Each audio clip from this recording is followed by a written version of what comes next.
Hello, homies. Would you like to get your next order of homeopathic remedies for free?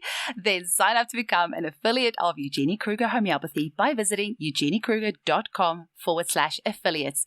You will receive an affiliate code which you can give to your friends and family. They can then use your code when they purchase products at eugeniekruger.com and they will receive 5% off their first order. The best part is that you will receive 5% off whatever they purchase through our site for their first year. This will go as a store credit on your account. So when you're ready to stock up on our amazing remedies and other products, your credit will be sitting there waiting for you. How amazing is that? So check out www.eugeniekruger.com/affiliates. Right now in Australia, the state of Victoria is having their elections until 26 November. Victorians have been through some of the longest lockdowns, restrictions and mandates in the world, all because medical authorities would not allow proven natural prevention and treatment options to be used against COVID. Don't allow this to happen again. For freedom, prosperity and health, vote 1 for Dr. Isaac Golden and the Health Australia Party team. To find out more, listen to episode 126 of this podcast or visit www.healthaustraliaparty.com.au. Hello everyone, Eugenie here. Today we chat with homeopath and pharmacist Barbara Roberts, all the way from New Zealand. She has a very unique skill set with being able to work in these very two different jobs, as a pharmacist and also as a homeopath. And she shares with us how she's able to do this and also how she's able to use these skills to help her own family. And she has some wonderful stories that she's sharing with us today. We had a little bit of trouble with our internet connection, so I do apologize. There are a couple of gaps here and there. Now, Barbara has an amazing blog on her website, and I'll be sure to link that in the show notes. We hope you enjoy the episode. Welcome to the Homeopathy Hangout podcast, where we discuss all things homeopathy from around the world. And now, your host, Eugenie Kruger. Hello, everyone, and a very warm welcome to Homeopathy Hangouts. Today, we are hanging out with homeopath and pharmacist Barbara Roberts, all the way in New Zealand. Welcome, Barbara. Thank you for having me, Eugenie. It's such a pleasure. Now, you have got a very interesting resume with being a pharmacist and a homeopath. Please give us the rundown on how this all came about. Well, I was really lucky. I grew up with homeopathy. My mother was converted when I was about 6 months old, and my dad slipped down the stairs holding me, and I had quite a large bruise on my head. And she gave me some arnica and watched the bruising go down. And that was her learning to, wanting to learn more about homeopathy and how it worked. And we grew up using it for colds, for injuries, for pretty much everything. We hardly had pharmaceutical medication at all. So it was probably more of a surprise to her than anything. When at the end of high school, I went to pharmacy school. So moving away from the homeopathy side of things and into the conventional and drug world. Mm-hmm. And then when did you came to homeopathy? So I did my pharmacy degree, and I'm moved up north here where I am now in Kerry to do my internship, a year of working under supervision. And we were up here for a little bit, and then I moved back to Auckland. And I'm a bit of a learning junkie. I like to find out more, and which is another reason why being a homeopath is so great, because there's always stuff to learn.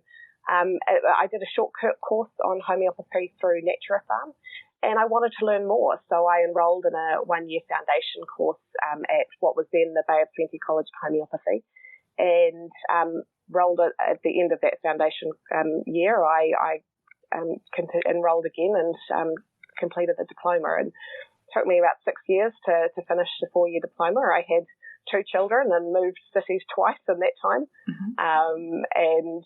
But yeah, it was one of the best things I've done, and I really love being a homeopath. Wonderful. Can you tell us a little bit more about that? Because obviously the methodologies and the way of thinking and prescribing are polar opposites. So how are you managing to do this? Like, you very well left brain, right brain integrated, or, have some magic powers, because it seems there's, two such opposing worlds, but you're managing to do both of them. How do you do that? It's, I liken it to Edward de Bono's hat theory, that it's like taking off one hat and putting on a different one. I do really like the integrative approach to pharmacy, where you are able to use not only drugs but nutrition and lifestyle changes, as well as homeopathy and alternative medicine. But when I'm working as a pharmacist, I'm firmly in my drug hat with, this is what condition you have, and therefore these are the things you can use to treat it. And I can switch, and when people ask me questions, or I can suggest different things. And I certainly use homeopathy in when I'm working in the pharmacy as well, and I'll make suggestions and talk to people about how it works and what sort of things to look at. But it is a completely different hat. When I'm at work as a pharmacist, I'm drugs and lifestyle intervention and things, and less homeopathy. And when I'm working as a homeopath in my clinic, it's all about finding the simillimum, finding that remedy that describes what's going on for that person, as well as looking at nutrition and lifestyle and everything else that's going on. Mm-hmm. And of course, the advantage that you would have is quite often as homeopaths, clients come to see us with a huge list of pharmaceutical medication that they're on. And sometimes when they're giving you symptoms that they're experiencing, actually a lot of those symptoms are side effects of the drugs that they're on. So I guess if somebody comes into you with that list, you're automatically going to know, well, actually that's a side effect of the drug. It's probably not your own unique symptom. It's probably just a pharmaceutical indication. So that's a very good benefit. Do you also use homeopathy to treat side effects of medications, or do you use the two alongside for your clients? Yes, I do use it to treat side effects, both sort of in this using the particular drug in potency. For example, I have a current client on an antidepressant who is having side effects related to that antidepressant, and she's not ready to step off that. She's not feeling like she's in a safe place where she wants to get off her medication. She'd like to in the long term, but we're just using that remedy itself in a homeopathic potency to help with the side effects, and that is helping. It's not fixing everything, but it's definitely making it more bearable day to day. I have a couple of clients who are on antidepressants, pharmaceutical antidepressants as well, and then using the homeopathic remedy made of those drugs alongside has been so helpful, and also for clients who are coming off their pharmaceutical medication with the help of their doctor, not on my advice, over their doctor's advice, where previously they've tried this and then they would get brain zaps and all sorts of side effects from trying to wean off it. When they've used the homeopathics alongside, they haven't had any of those effects, so it's amazing. And I thought I would quickly pipe up, because this podcast is created for the general public. We talk about remedies made from the drugs themselves. This might be new information to a lot of people. So I wonder, could you maybe tell something about, how we make our remedies and how we're able to make homeopathic remedies from various drugs? Absolutely. As you know, Eugenie, homeopathic remedies come from a variety of animals, plants, minerals, and we can make them from anything. In fact, some of our best remedies are from poisons and that you cannot use. So when we make a remedy, you are diluting it and then potentizing it. So to give that energy, I guess, from that substance into the remedy. And so when we're using a drug remedy, we're taking the substance, the drug itself, and then sending it to a homeopathic pharmacy if your homeopath doesn't do it themselves, and they will grind that drug up and potentize it, and do that depending a successive number of times. So if it's a 6C remedy, that's 1 part of the drug to 99 parts of lactose or liquid, and do that six times. So it's a dilution. You can't. There is no active ingredient of the drug in there, which makes it safe to take. Exactly. And it's not going to affect that drug, but it will help your body recognise the side effects that you're getting and deal with them. Yeah. I thought we should clarify that because it's such a good point to make, and a lot of our listeners are not going to be aware of this. So that's actually really great. I'm wondering, Barbara, are you able to give us some examples of cases that you regularly see in your clinic, or some, just maybe some favorite cases that come, perhaps any specialties that you might have, or favorite things that you like treating in your clinic? I like to think of myself as a general practitioner in homeopathy. I don't have a specific specialty. I do see a lot of clients with anxiety and depression, and with that, some of them are on medication and some of them have made a conscious choice not to take medication and want to deal with it a different way. And there are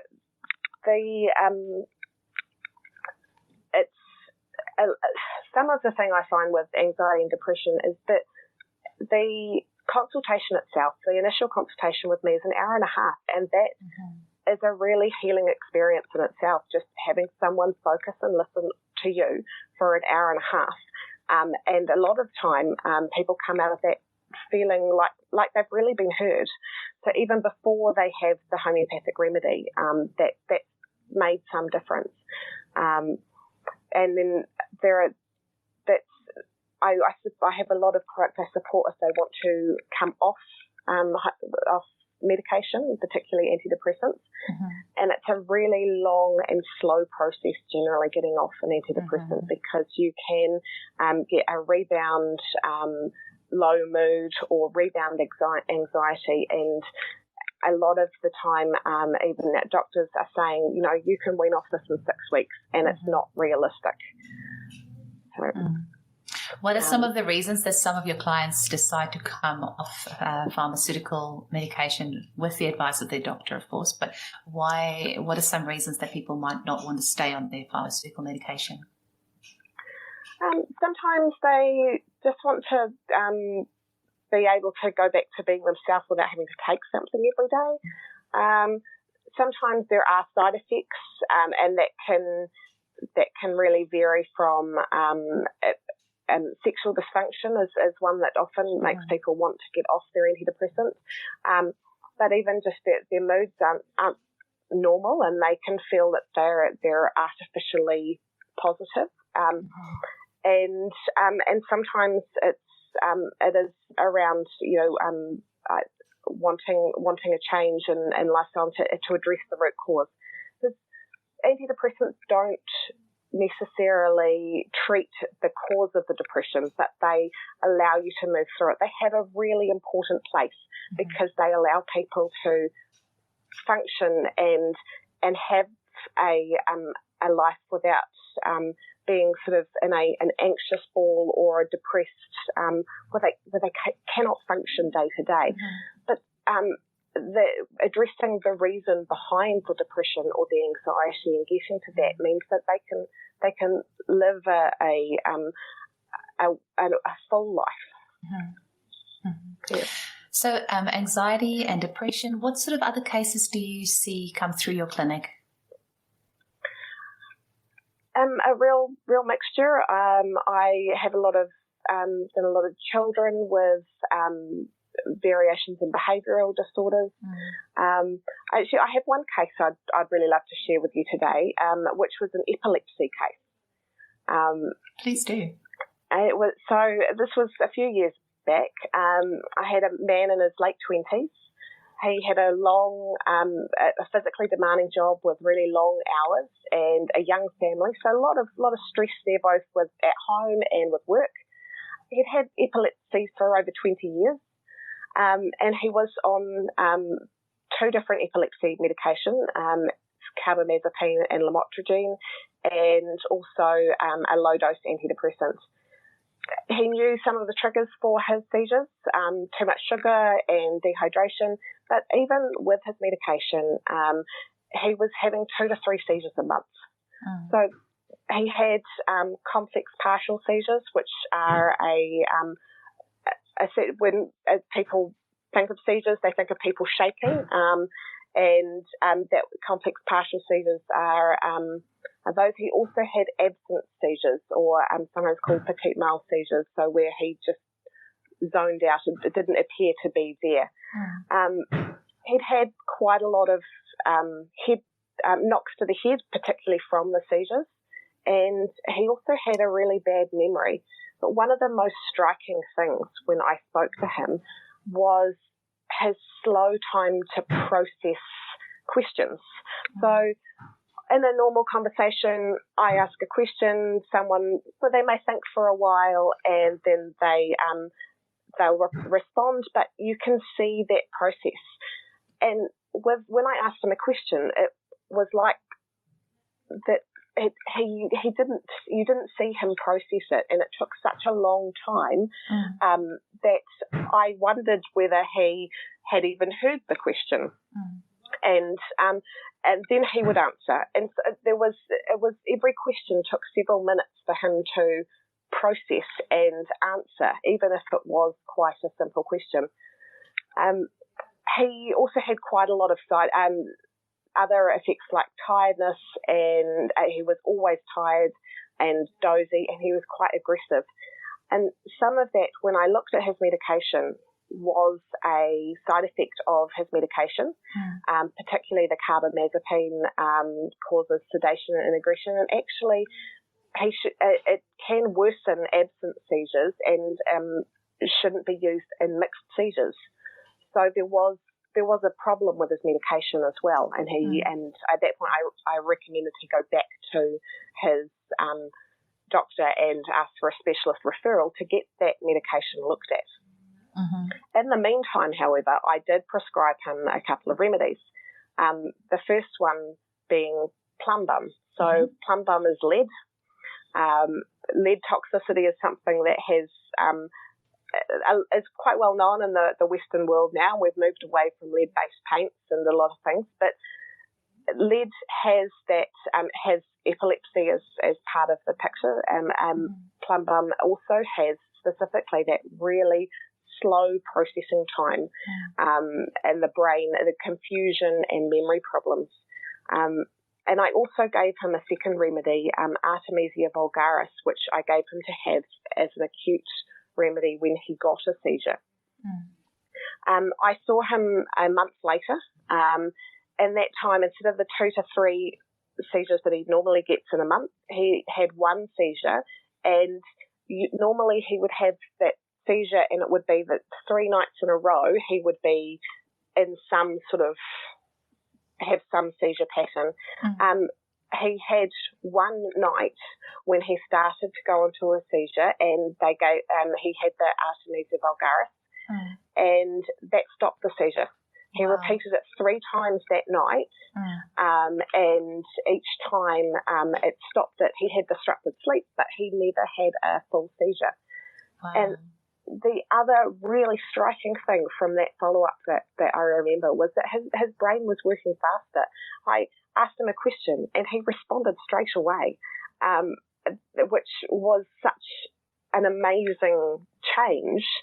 And another month later, he started to reduce medication, and he reduced it enough that it was still, he was still on those 2 epilepsy medications, but he was able to reduce it enough to have a clearer head during the day, less sedation, and less and feel more like himself, and less like he was in a fuzz. So that was a really magic thing as a homeopath to see. Absolutely amazing. Wow, what a great story. I love that. You completely had me entranced there. Can you tell me, Barbara, you have 3 children as well. So what sort of things have you used homeopathy for in your home? Well, lately I've had I've got an 11-year-old girl, an 8-year-old girl, and a 4-year-old boy. Lately, both my girls have managed to break a bone in their foot. My 8-year-old broke one last month jumping off something, and my 11-year-old broke something this month slipping down the step sideways. So they've had a number of remedies for that. The symphytum is the one for broken bones, which was amazing. When my eldest did her foot this recently, I picked her up from school and she was getting shooting pains up her leg from her foot. So the first remedy I thought of with shooting nerve pains was hypericum, and within a couple of doses a few minutes apart, that was gone. Wow. So that was a major difference.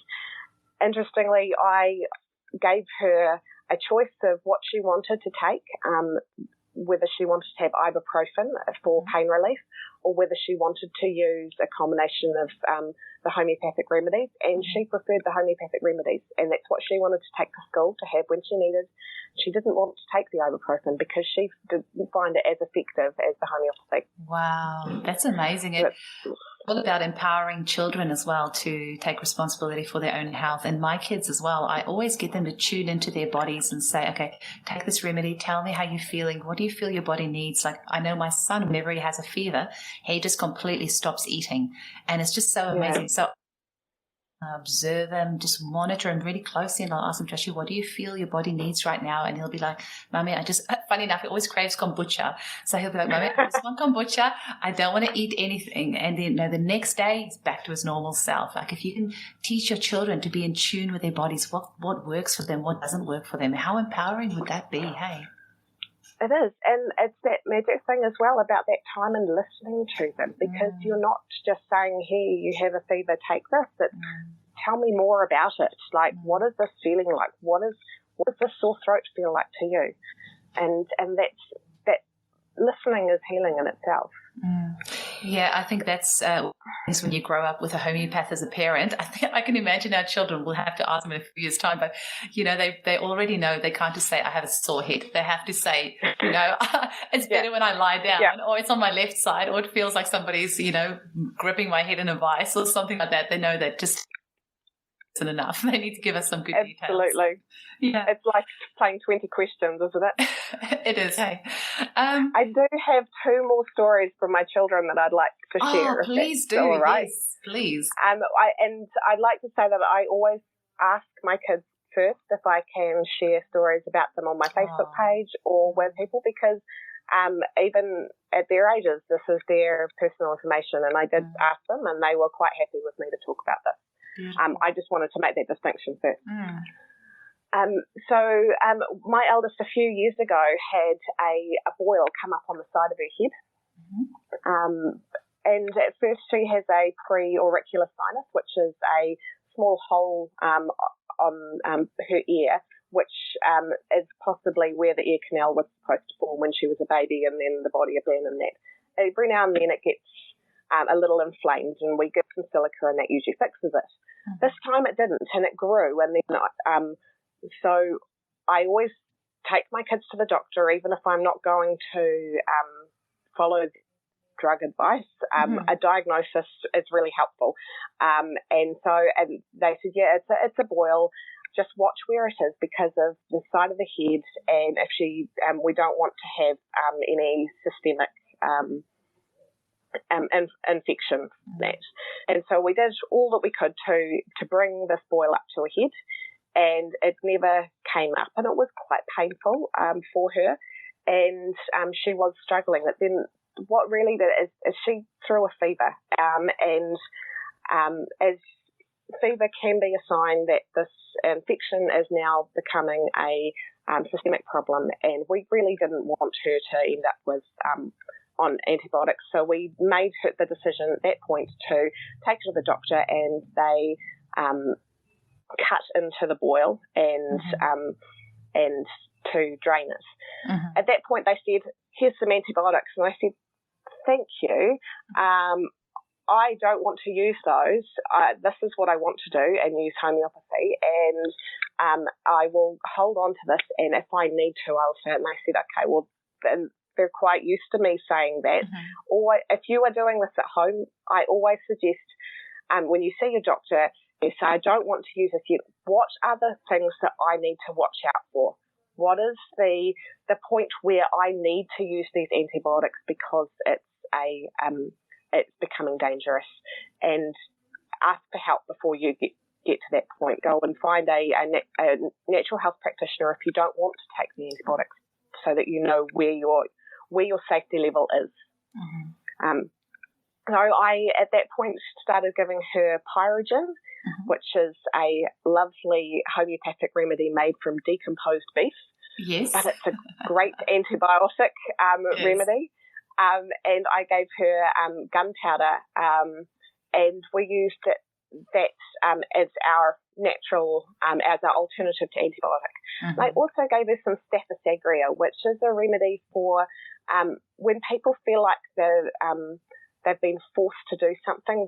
And she didn't want to have this boil cut out, but cut into, but it was a decision that her father and I made with her doctor because of it was her safety and the consequences.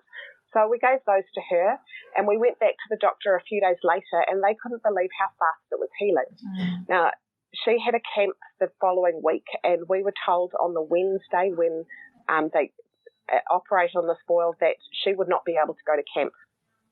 And we went back on Friday, and they went, oh, this is doing really well. And by Monday, they said, yeah, that's fine. She can go to camp and she can do all the water activities, which was just a massive no at the beginning. So that was really amazing that we healed it so much faster than would have done so naturally and with such good effect. And I was able to inform the doctors about what I used and why. So can I quickly add really to good. your story before you go to your next one? Yeah, absolutely. Remember your next one, because I just want to add, you mentioned about the mental emotional picture of Staph aureus, which is where somebody feels like they've been forced to do something which they didn't want to. It also happens to be obviously a really good remedy for surgical cuts. So that remedy would have fit her on the mental, emotional and physical level, which is so amazing. And I was having a little bit of deja vu when you were saying, I always say to people, go to the doctor and ask them, you know, what's sort of like the worst case scenario and at what stage do I need to take the antibiotics? Because I was like, have you heard me say this, or are we just on exactly the same wavelength there? Because that is literally what I always say to my clients. Go to the doctor and ask lots of questions. Say, you know, take the scripts for the antibiotics, even go and fill the script if you want to, if that will feel safer, and ask them, what is the worst case scenario? And when you've shared your next story, I have to share you a great whitetail spider bite story that I have as well. Oh, I'd love to hear that. Yes, please. You go first. Okay, well, my next story is actually a drug story.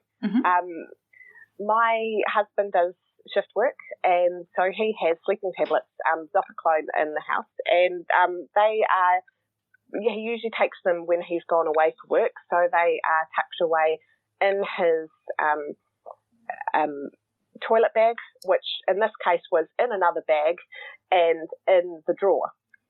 But my youngest at that stage was 3, and he managed to fossick into this drawer and open this bag and open the other bag and get out the sleeping tablets and take one, which, as I'm sure it's any parent's worst nightmare, your child taking some medications that they really shouldn't. So by the time he'd taken it, it was probably about 10 to 15 minutes later, I'm guessing, based on the way it is. And we could see he was really drowsy and not himself and not talking right. And even for me as a pharmacist, it was fairly it was a big moment. And so the first thing I did was I rang 0800 Poisons, which is the number in New Zealand. Do you have the same in Australia? It would probably be 000. Yeah. So there is a registered pharmacist on the end of 0800 Poisons who has all of the information at their fingertips and can tell you what you need to do and watch out for. And what this pharmacist told me, they checked his weight and said he was borderline at the time with his weight for whether he would be okay or not okay, but if he was excessively drowsy and could not talk or walk, then we would need to go to hospital and have him monitored there for several hours until it wore off. Now, I live in Kirikiri, which in Northland, and our nearest hospital is 40 minutes away. And I looked at him, and he was not able to stand up, and he was slurring his words and not okay. So I said to my girls, go and get some warm clothes. I was going to grab some food and plan to be at the hospital for several hours, and then we would go from there. But in the meantime, I went and I grabbed some nux vomica and some opium, and I gave him a dose of each. So nux vomica, which is your remedy for drug use, for often thought of for alcohol overindulgence, and opium because opium poppy has that drowsiness, the real unable to function, and that's what I was seeing with him. And it was off the top of my head, no thought involved, but I needed to get something into him while I could grab this other stuff. And what I noticed was that within minutes, he was talking again, and he got up and he started walking. And it was, I said to the kids, I think he's okay. We don't have to go to hospital, which was great because it was nearly dinner time and everyone was getting tired and pitchy anyway. And what we really noticed was after 10 minutes or so, the opium and the nux vomica wore off, and he started slurring his words and walking like a really badly drunk adult and knocking into things. And I repeated the dose. And I think I repeated it every 10 to 15 minutes for 2 to 3 hours before it wore off, and the zopiclone completely wore off, and he was back to himself. Amazing. It was really awful. I'm a pharmacist. I should know not to have my child have medication. And yet it was not in the place where he should have had it. But it was also the amazing power of homeopathy because he came right in that time, and it was almost amusing watching a 3-year-old act really, really drunk. I love that you're sharing this so honestly, because let's face it, I know many more stories than what I would like to. Clients who have had their children go into their pharmaceutical medication. So it actually happens so often. You know, we think we have the cupboards locked up, but these kiddies can be so resourceful. You know, they will pull the chair up, they will climb, they will find a way, and they have no idea what it is that they're taking. And so to know that there are homeopathics that you can use alongside, it's just absolutely amazing. So, and I was just going to clarify that you meant homeopathic opium, because I'm aware that some of our listeners have no idea of homeopathy and they're like, why is she giving her child opium? So it's the homeopathic remedy made from opium. So it's got no actual opium in it, only the energetic signature. But wow, what a great result. Yeah, it was magic. I just don't have another word for it. And it really, every now and then you get that thing which reminds you that this is why I'm a homeopath. This is why I'm doing what I'm doing. And that was this. It just made such a massive difference for him, and it showed the power of homeopathy, that it could make him able to function enough that we didn't end up in a hospital room for several hours. And that's the flip side of it, and that's my hugest message that I'm trying to get out there, is empowering mothers to use homeopathy as a first line in the home, because, you know, everything was done very safely. You were ready to go to the hospital. It was 40 minutes away.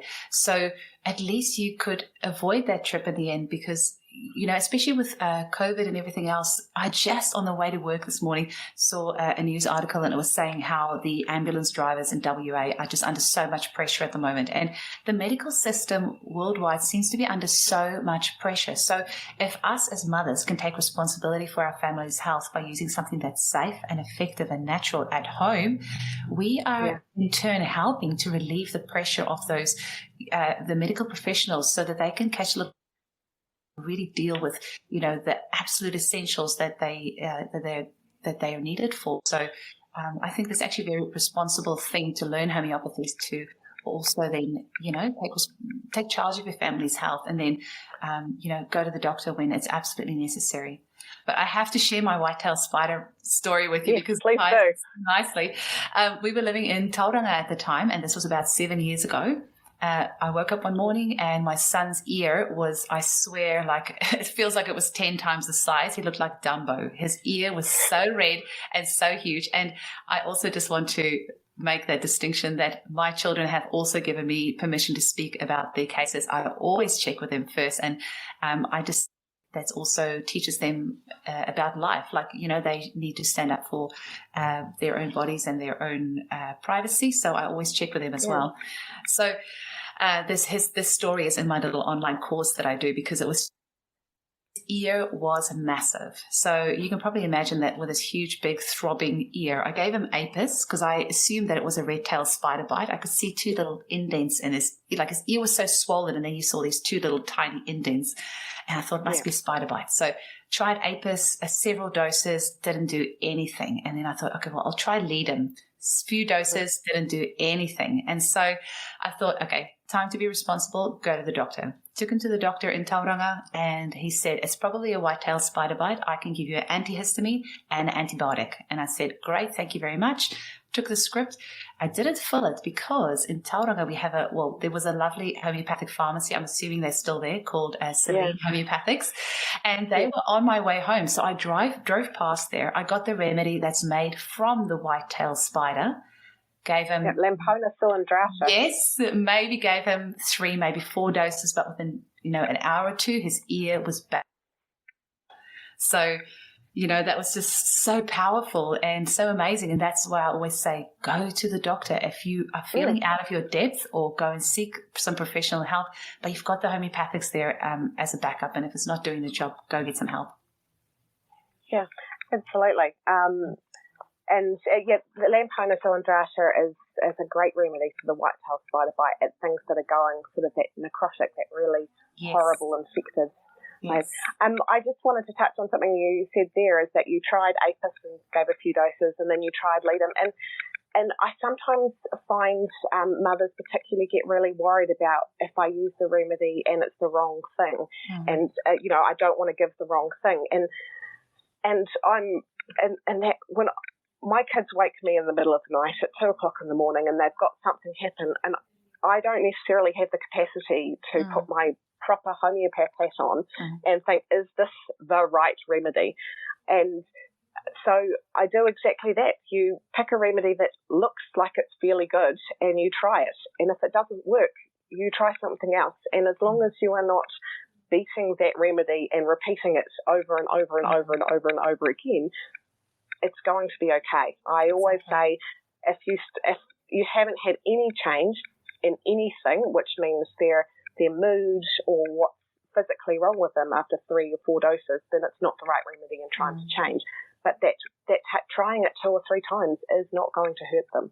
Absolutely. That's what I always say as well. I think a lot of mums, when they start out using homeopathy, thinks, oh, I've given 1 dose, it hasn't fixed it. I have had, what, if I had $1 every time I heard this, I would be a millionaire. But mums say, oh, I tried homeopathy, but it didn't work. And my first question is always, how many doses did you give? And they'll say, oh, I gave a dose, it didn't do anything. And I'm like, well, if your child is has got acute, very intense, you're probably going to have to give about 4 to 6 doses before you're really going to start seeing a difference. So, I agree with you there. And the other thing is, especially I find with fever, is that it doesn't, you give a remedy a few times and the fever isn't necessarily going to go down, but suddenly that child's not cooped up on the couch lying and being miserable. They're off playing with their brother or sister and they're happy again. So while their fever is still high, they're feeling better in themselves, and that is a win, and that's what you want, because that fever is there for a physiological reason. And so we want it to do its job, which is trying to fight that virus or bacteria or whatever it is that is being triggered by it. So, but as long as if they're feeling better and able to play and interact with their families, then that's what you want. Oh my gosh, you have to. Once again, why I love speaking with other homeopaths, because I couldn't agree with you more. Like, so often you will see that you'll give the belladonna and you'll think, oh, the fever's not coming on, the fever's not coming down, it's not coming down. But actually the body is going to prioritize what it needs to get you better. And at that stage, while you're giving the belladonna, the body will need that fever to be able to burn off the pathogens or whatever, but you will see the mental, emotional state of the person improving, and that is a sign that you're heading in the right direction. And shortly after that, the fever might go, but you'll often see the mental, emotional symptoms improving before the physicals. Yeah, and that works just as well for your chronic cases.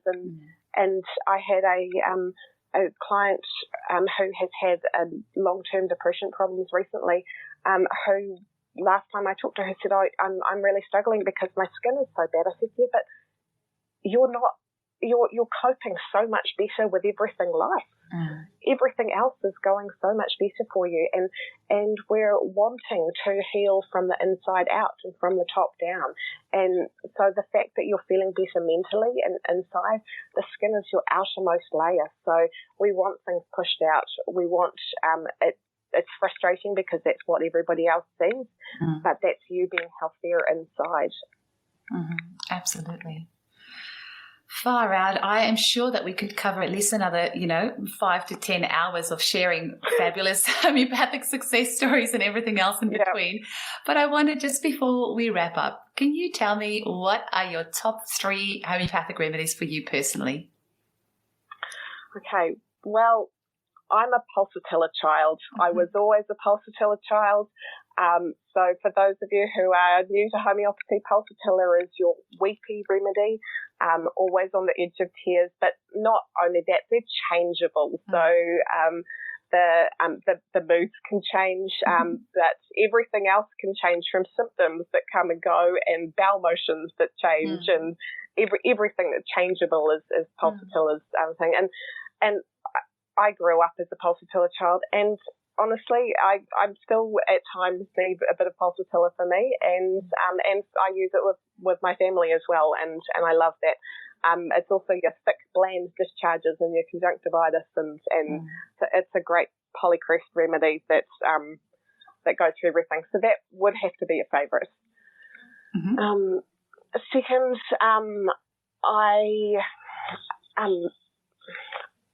I really love some of the metrodonal remedies. So those are ones made from things to do with motherhood. And I find lacumanum, which is made from human breast milk, an amazing remedy. It is amazing. And I've used it with clients for so many things. I've used it for children who are weaning and their mother wanted some support for them. I've used it as for its antiviral effect for things from herpes to cold sores to molluscum contagiosum. I've used it for mental and emotional connection issues where they're feeling unloved or forsaken or really anxious. It's just such an amazing remedy. Also really good for vertigo, hey? I've never used it for vertigo. I love how they say human breast milk is what brings our soul into our body, and so often you find with people who need this remedy, they can feel quite dizzy. It's almost like their soul and their body's not integrated, and I've actually found this remedy has been really good for people with issues with vertigo when they just kind of feel out of their body, and to just help them bring back in their body. Oh, that's really good to know. Well, you've just taught me something, because I've never known it to be useful. I swear we have an epidemic of molluscum in Perth, and I've used the molluscum nosode and carcinosin. It's been really good, but I'm going to try lacumanum, so thank you for that. You're very welcome. And thirdly, I kind of would have to say pyrogen, because it is like my antibiotic, if you like the better, for lack of a better term. And I see prescriptions for antibiotics every day I work in the pharmacy, so many of them, and there is such a flow-on effect from antibiotics with the gut health, which then does affect things like causing things like thrush, but also mental and emotional effects that we see when people have had so many repeated courses of antibiotics. And so I like having pyrogen, which I usually use in combination with other remedies. But I like having that as an option when I have a client with an abscess, and if we've got to the point where, we're using remedies to bring it up, sometimes you need a little bit more than your silica or your Hepasulf to bring that abscess out. I've just found it absolutely so effective for infections. So it would have to be a favourite. Yeah, I was mind blown once when I found out that actually 80% of our serotonin is actually made in our gut and only 20% in our brain. And then if you think of, this incredible overuse of antibiotics and the effect that that has, on our gut-brain connection, and then you're wondering why all these people are walking around with depression when, if we can just heal your gut and fix your gut, then, your serotonin is going to be produced better and your mood's probably going to lift. So, yeah, very interesting. Yeah. So, Barbara, where can people get hold of you? Tell us all the different places. I've had a great read on. Thank you. It's been very, very helpful to read. But you've got a few different places people can get hold of you. So, how do they do that? And also, do you just see them at your clinic in Kerikeri, or do you do worldwide online consults? I have my clinic at Kerikeri, but I do actually more consults online than I do in person. And I do see people all over the world. I have, if you're on Facebook, you can find me at Homeopath Barbara. And I have a blog where I talk about not only homeopathy, and I talk about a lot of other things. And lately I've been talking about consent and about and a lot about other issues that are quite topical. I also have a website which is homeopathbarbara.com, and that's you can email me Barbara at homeopathbarbara.co.nz and get hold of me that way. Wonderful. Is there any final messages or anything else that you want to leave us with, or that you wanted to say? I just want to make sure that we don't leave here and there was something else that you wanted to mention. I think that covers it. I guess like we both said is, if you are unsure, go and get a diagnosis from a doctor. They're diagnostic experts. But if you're not sure if it even needs to see a doctor and you want another medical opinion, then go and see a pharmacist. Because in New Zealand and Australia, your pharmacist, you can walk into a pharmacy and speak to a health professional without any appointment, without a cost, and get an opinion. And we are quite good at triaging and saying, giving you a opinion on what it is and whether you need to see a doctor or whether you can do something. And I'm often seeing people in the pharmacy with wounds or things, and I'll tell them what they need to watch out for and give them some recommendations. So a pharmacy is a really good option if you are not sure enough that you need to go to the doctor, but you want another opinion. And have your homeopath on speed dial. Absolutely. 2 or 3 heads are always better than one. Yeah. Barbara, thank you so much for your time. It's been wonderful speaking with you, and I look forward to us being in touch in the future. Thank you, Eugenie. I've really loved it, and I'm sure we could talk for many more hours. Absolutely. Have a great day. Cool. Okay. Bye-bye.